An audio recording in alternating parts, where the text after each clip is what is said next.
Assalamualaikum warahmatullahi wabarakatuh. Tanretan Sejak. Beberapa waktu ini saya membaca-baca kembali, membaca-baca ulang buku Atlas Wali Songo karya dari almarhum Abah Agus Nyoto. Dan meskipun sudah beberapa kali saya baca, rupanya ada sedikit catatan yang luput saya baca, yaitu tentang sosok yang bernama Mbah Karimah. Beberapa tahun silam, sosok Mbah Karimah ini juga sempat menjadi perbincangan hangat karena posisinya yang disebut-sebut sebagai mertua dari Sunan Ampel. Dan kali ini saya juga baru menyadari bahwa sosok Mbah Karimah ini memiliki keterkaitan dengan raja-raja di Keraton Sumenep. Tanretan Sejak, di antara keasikan dan kenikmatan ketika kita menelusuri jejak-jejak sejarah, yaitu ketika kita bertemu dengan informasi-informasi baru, data-data baru. Misalnya tentang keberadaan sosok yang bernama Mbah Karimah ini. Yang disebut-sebut beliau ini adalah mertua Sunan Ampel. Dan yang tidak disangka-sangka karena Mbah Karimah ini ternyata juga memiliki keterkaitan dengan raja-raja di Keraton Sumenep, di mana beliau ini masih leluhur dari raja-raja di Keraton Sumenep. Nah, untuk memahami keterkaitan antara Mbah Karimah dengan raja-raja di Sumenep, kita perlu mengetahui terlebih dahulu cerita antara Mbah Karimah dengan Sunan Ampel. Jadi, ketika Sunan Ampel tiba di Surabaya, ternyata tempat yang pertama kali beliau singgahi itu bukan di situs Sunan Ampel sekarang, yaitu di Ampel, namun ternyata di daerah yang bernama Kembang Kuning yang juga di daerah Surabaya.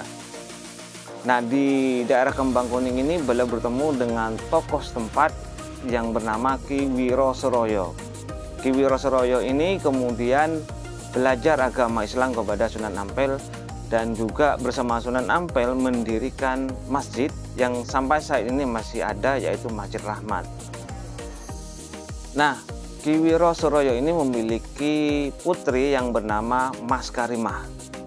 Untuk itulah kenapa kemudian Ki Wiro Suroyo ini lebih dikenal dengan panggilan Mbah Karimah. Nah, Mas Karimah ini kemudian dinikahkan dengan Sunan Ampel. Dari pernikahan Sunan Ampel dan Mas Karimah lahirlah keturunan-keturunan beliau, diantaranya yang bernama Dewi Mortosimah.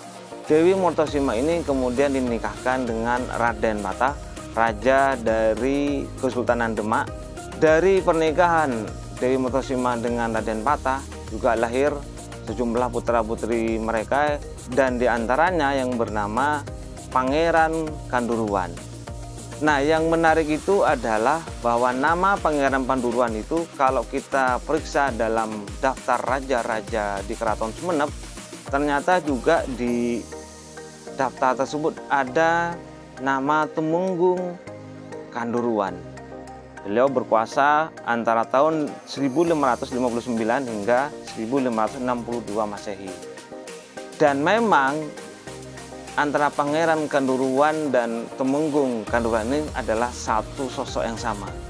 Dan mengenai bagaimana ceritanya sehingga Temenggung Kanduruan yang notabene beliau ini adalah berasal dari keluarga Kesultanan Demak tiba-tiba menjadi raja di Sumenep, ini ada kisah tersendiri yang cukup dramatis dan sudah kita angkat di channel Jurit 9. Nanti bisa diperiksa di playlist tentang bagaimana kisah dari Temenggung Kanduruan sehingga beliau menjadi raja di Keraton Sumenep. Kesimpulan penting dari keberadaan Temenggung Kanduruan di Keraton Sumenep ini bukan hanya adanya keterkaitan antara Mbah Karimah dengan Keraton Sumenep, tetapi juga adanya keterkaitan antara Keraton Sumenep dengan Sunan Ampel. Nah, demikianlah Tanretan Sejak, sekelumit informasi tentang sosok yang bernama Mbah Karimah yang ternyata masih memiliki keterkaitan dengan raja-raja di Keraton Sumenep. Mudah-mudahan informasi yang secuil ini memberikan manfaat. Wassalamualaikum warahmatullahi wabarakatuh. Salam Celurit 9.